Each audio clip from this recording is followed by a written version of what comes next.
Bunda, di perut aku tuh kayak ada benjolan. Aku bingung nih harus gimana, dan juga sering mengganjal. Jadi teman-teman, itu adalah biasanya karena aktivitas kita terlalu berat, mengangkat beban-beban yang berat. Aku juga pernah ada di posisi itu, pernah ngalamin. Dan biasanya selain mengganjal juga kedutan ya, dakdikduk atau ada yang loncat-loncat.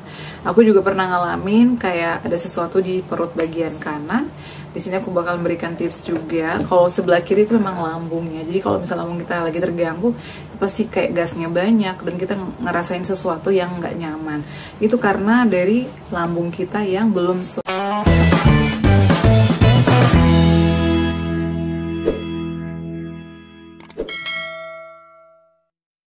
Assalamualaikum warahmatullahi wabarakatuh. Hai semuanya, kembali lagi di channel aku, Adeva dan Bunda. Gimana kabar ya teman-teman? Semoga sehat selalu ya. Terima kasih buat kalian yang selalu setia nonton video-video aku, dan juga yang selalu hadir di live aku. Semoga bisa memotivasi kalian, bisa membuat kalian bangkit dan terbebas dari semua sensasi asam lambung, GERD, anxiety, psikosomatis. Asam lambung itu bisa sembuh nggak sih Bun? Bisa. Jadi nggak ada yang nggak mungkin. Yang penting kita ikhtiar. Kalian nggak sendirian. Aku juga pernah ada di posisi itu. Aku berjuang 3 tahun ya, dari kategori ringan, kategori sedang. Aku sampai endoskopi itu ditemukan adanya peradangan di dinding lambung aku, disebabkan karena aku sering menunda-nunda makan. Kadang aku makan terburu-buru dan gak dikunyah halus. Dan faktor utamanya itu adalah dari faktor pikiran.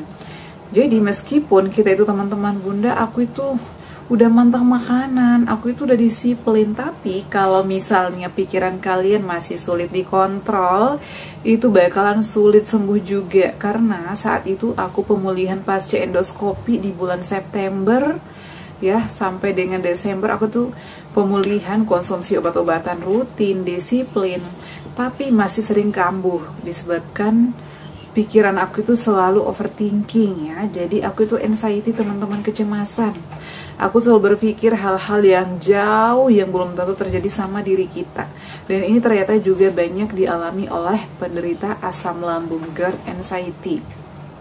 Jadi aku saranin mulai saat ini kalian ayo modifikasi pola hidupnya, modifikasi pola pikirnya, pola makan, dan juga selalu menerapkan olahraga ringan secara teratur. Hari ini aku habis olahraga, tapi aku tuh sekarang kalau olahraga lagi nggak videoin ya, atau nggak buat video khusus olahraga, karena aku pikir di YouTube itu juga sudah memberikan banyak banget video olahraga yang baik untuk pejuang asam lambung.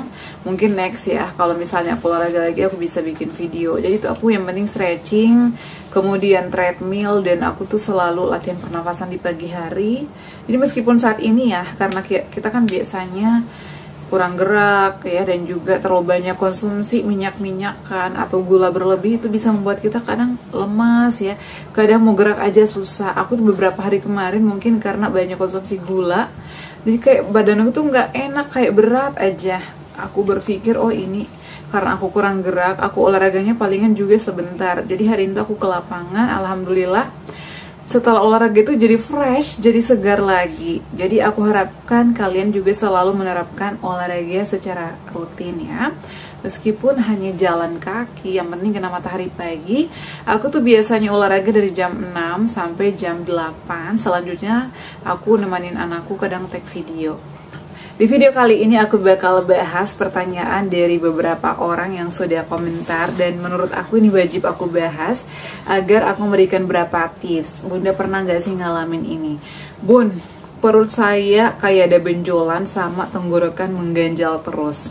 Nah, perutnya ini kan luas ya, ada di ulu hati, perut kiri, perut kanan. Bunda pernah gak sih ngalamin? Pernah. Teman-teman, aku itu dulu sering banget ngalamin ulu hati aku tuh kayak ada sesuatu kayak keras banget ditekan. Itu ternyata karena disebabkan karena kita terlalu banyak mengangkat beban-beban yang berat, terlalu banyak aktivitas yang berat lah ya, yang misalnya kita terlalu lama jalan, aktivitas yang berat ya. Seperti apa contohnya? Misalnya sering narik-narik motor. Aku kan selalu suka narik motor ya. Kemudian sering ngangkat air aqua yang berapa liter gitu, yang gede. Aku tuh selalu lakukan itu, dan ternyata itu ngaruh banget kemah aku, ulu hati aku tuh kayak keangkat, dan rasanya tuh kayak di sini tuh kayak jendol, dan itu suka tak tak tak dak dikduk gitu ya, suka loncat-loncat itu mah. Dan itu menurut aku bisa sembuh ya, alhamdulillah sih saat ini udah nggak ada. Kecuali misalnya kalau habis aku jalan ya atau habis lari, pasti tuh ngalamin di situ kayak dok dak dak gitu ya, loncat-loncat. Untuk mengatasi itu di ulu hati atau di perut kayak ada yang mengganjal atau benjolan itu, saran aku bisa dikompres, ambil air hangat. Setiap aku live pasti aku menyarankan, ayo bangun pagi. Bangun paginya itu kalau bisa jam 4:30 atau jam 4. Pada saat bangun pagi langsung ke dapur dulu ya, jangan makan dan minum dulu kalau perutnya lagi kayak mengganjal dan sering kayak dak dikduk atau loncat-loncat berkedut. Jadi pertama bangun langsung ke dapur, masak air. Kalau udah mendidih masukkan ke dalam botol, dikompres. Itu enakan. Yang tadinya mungkin kayak begah, ngap, keras, di sini kayak ada sesuatu, itu dikasih botol aja ya di ulu hatinya sini atau di bagian perutnya, agar enakan. Itu lama-lama akan lumas gitu loh, yang tadinya kayak keras banget ya. Jadi ini lama-lama kalau misalnya kena air panas atau yang hangat, itu nanti bakalan kayak mencair atau melumas sendiri. Dan itu lama-lama yang dak dikduk atau yang loncat-loncat itu bakalan berkurang, dan lama-lama bisa sembuh atau bisa hilang, karena aku juga pernah ngalamin itu. Kemudian setelah dikompres perutnya, lanjut konsumsi air putih yang suam-suam kuku. Dan pada saat sarapan pun makannya harus yang lembut-lembut, diperhatikan. Hindari dulu kayak makanan-makanan goreng-gorengan berlebih, asam, kecut, karena asam lambung itu cepat banget loh kalau kita makan yang berminyak.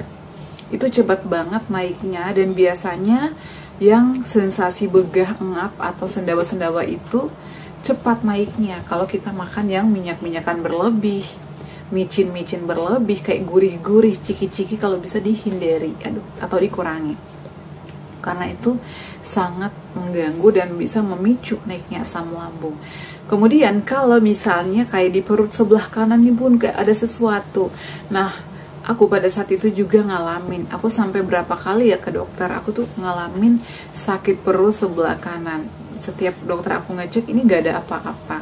Kalau perut sebelah kanan itu kata dokterku, itu bisa dari empedu, kemudian bisa dari atau ada gangguan usus juga bisa, kemudian liver, ataupun juga ada hubungannya dengan ginjal. Karena pada saat itu aku tuh selalu ngerasa kayak nggak enak banget loh, kayak ada sesuatu di perut kanan. Disaranin sama dokterku kalau lagi sakit coba konsumsi anti nyeri. Aku tuh nggak nyeri, cuman kayak ada yang nusuk-nusuk gitu loh. Nah, setelah aku atur pola makan aku lagi, aku terapkan olahraga aku, dan aku dari situ ya, dari kejadian itu aku tuh wajib konsumsi air putih sekitar 2,5 liter lah sehari. Karena aku tuh kan punya botol di kantor sekitar 600 atau 700 ml. Jadi aku tuh harus habis 5 botol pada hari itu. Alhamdulillah setelah rutinin konsumsi air putih itu nggak ngalamin lagi tuh sakit perut sebelah kanan ataupun di ulu hati. Yang penting kita konsumsi air putihnya yang banyak, tapi jangan dipaksakan juga. Udah kenyang tapi masih minum aja. Kalau aku ini ada caranya konsumsi. Misalnya aku habis dari motor, naik motor kan ke kantor ya, nyampe di kantor aku langsung minum 1 botol. Itu botol aku agak kecil gitu, segini, sekitar 500, 600, 700 ml gitu. Aku konsumsi itu nyampe di kantor. Kemudian lanjut aku siapin jam kerja aku ya, aku siapin barang-barang aku untuk kerja. Kemudian lanjutkan aku sarapan. Habis sarapan ya, sebelum sarapan aku minum lagi sekitar beberapa teguk. Setelah sarapan juga aku konsumsi air putih lagi tuh habis. Tapi aku kasih jeda ya, setelah sarapan sekitar 15 menitan atau 20 menit. Aku konsumsi itu kan udah 2 botol ya. Lanjut aku kerja, kadang di jam 8 aku lanjut sholat 2. Habis sholat 2 aku konsumsi lagi tuh air putihnya, kadang setengah atau 1 botol itu, sambil ngemilnya apa aja. Biasanya sering aku bawa biskuit gandum, kadang roti. Jadi aku itu sambil kerja, sambil ngemil, sambil minum air putih, nggak berasa. Wah, udah 3 botol nih, baru jam 9 atau baru jam 10. Lanjut aku kerja lagi, dan aku itu selalu ngemil di meja kerja aku tuh nggak pernah absen dan nggak pernah kosong cemilan. Kadang roti, kadang beng-beng, kadang momogi, apa aja aku masukin ke laci aku. Jadi kalau misalnya aku lagi kerja dan misalnya pikiran aku tuh udah capek banget, aku taruh sebentar mouse aku dan keyboard komputer aku, Aku senderan sambil makan, kemudian minum lagi. Jadi aku tuh siasatin gimana nih 5 botol ini agar habis dalam waktu 8 jam. Karena aku tuh kerja kan dari jam 7 sampai jam 3 sore. Nah jadi tuh setelah jam 11 itu udah 4 botol tuh aku minum ya. 4 botol aku minum. Kemudian pada saat makan siang, jadi aku tuh selalu sholat dulu baru makan siang ya.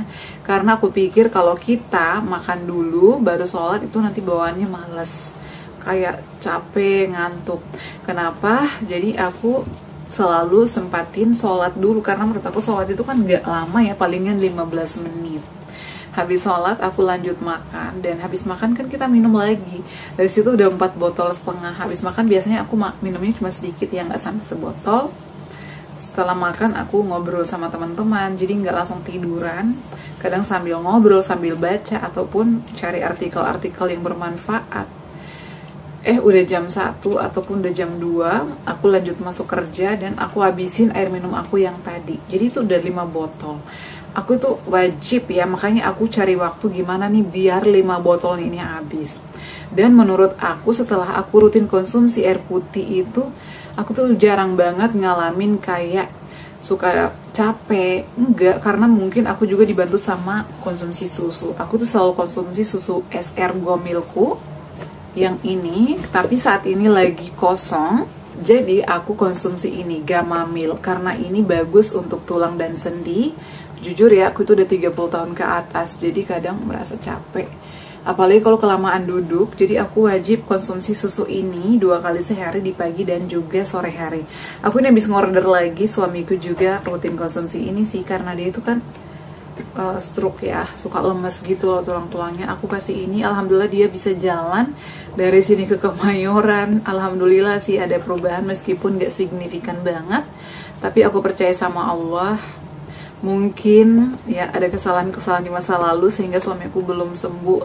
Kadang aku bingung ini gimana ya, dosa apa yang dia perbuat, tapi aku selalu positif thinking sama Allah. Mungkin suamiku dikasih ujian ini karena dia mampu dan orang-orang di sekitarnya juga mampu. Jadi ya udah bersyukur aja. Mungkin ada waktunya nanti yang paling indah yang Allah berikan untuk aku dan keluarga. Aku selalu kayak gitu ya. Jadi buat kalian yang saat ini masih berjuang, kalian gak sendirian. Aku juga ada di posisi itu ya. Dan buat kalian yang saat ini berjuang, selalu positive thinking, ikhtiar, dan terapkan pola hidupnya. Ya, kemudian setelah itu nyampe di rumah, aku itu istirahat sebentar, lanjut mandi, kemudian aku tuh langsung cari makan. Aku tuh gak mau masuk angin, apalagi kan aku bawa motor dan kadang kehujanan. Akhir-akhir ini aku sering banget kehujanan, makanya kalau misalnya kehujanan aku tuh selalu bilang suamiku, tolong sediain air hangat, karena aku itu mandinya pakai air hangat, apalagi minumnya juga harus yang hangat-hangat. Jadi kalian juga harus menjaga pola hidup ya, menjaga kesehatan kalian, selalu bawa minyak-minyak kan aromaterapi. Nah kemudian kalau misalnya masih sering ganjal dan tenggorokannya juga masih ganjal, ini sering konsumsi air putih, itu memang ada reflux ya, yang kembali ke esophagus. Itu karena dari sensasi GERD yang kembali ke esophagus. Biasanya tenggorokan kita mengganjal, asam, pahit, itu sering dialami. Aku juga ngalamin itu cukup lama, dan kadang bawahnya itu kayak pengen ngeludah terus, kadang berlendir, dan rasanya itu kadang asam, kadang pahit, kadang asin. Itu aku udah ngalamin. Alhamdulillah sekarang udah normal karena aku rutinin minum air putih. Memang air putih aku yang paling banyak. Sama aku tuh sering kumur-kumur air garam, karena dulu gigi aku tuh gusinya merah-merah, bengkak, kadang ada jendilan gitu ya. Jadi dengan kumur-kumur air garam itu bakalan hilang, karena nggak instan, memang harus rutin. Jadi kalian jangan selalu mengeluh, ayo terapkan, pasti sembuh, karena memang dengan usaha dan kerja keras itu pasti akan diberikan kesembuhan. Jadi buat kalian ya, Kak Agustis PK yang saat ini masih sering ngalamin sensasi di perut, ayo modifikasi pola hidupnya, pola makannya, terapkan pola hidup sehat dan rutinin olahraga, sama konsumsi air putih, dan juga sering kumur-kumur ya, air garam pada saat bangun tidur maupun mau tidur malam. Konsumsi jahe juga bagus ya. Konsumsi jahe itu setelah makan aja, bisa di pagi atau sore hari setelah makan. Kayak gitu sih, agar perut kalian gak selalu kedutan, gak selalu kayak ada sesuatu nih bun di perut. Tapi kalau misalnya udah melakukan berbagai cara, boleh konsultasi ke dokter lagi agar diberikan obat-obatan. Karena Kak Agatis PK ini dari USG ya, normal semua hasilnya. Jadi memang itu pure dari asam lambung. Dan juga kesaran aku jangan terlalu kelamaan duduk, aturlah ya senyamannya kita, dan disiplin dari bangun tidur sampai mau tidur malam lagi. Terapkan disiplin ya, dari makan, kemudian aktivitas-aktivitas yang harus kita lakukan itu harus terjadwal semuanya ya, agar disiplin dan semuanya terarah. Dan saran aku kalian juga untuk selalu konsumsi tepung gerut ataupun jenang gemi agar lambung kalian terlindungi dan nggak kambuh-kambuhan lagi, karena ini bagus banget ya. Oke ya teman-teman, cukup sekian sharing kali ini, semoga bermanfaat. Jangan lupa ya untuk terus dukung channel aku Adeva dan Bunda dengan cara like, comment, share, dan subscribe. Assalamualaikum warahmatullahi wabarakatuh. Sampai ketemu lagi di video-video aku selanjutnya. Bye.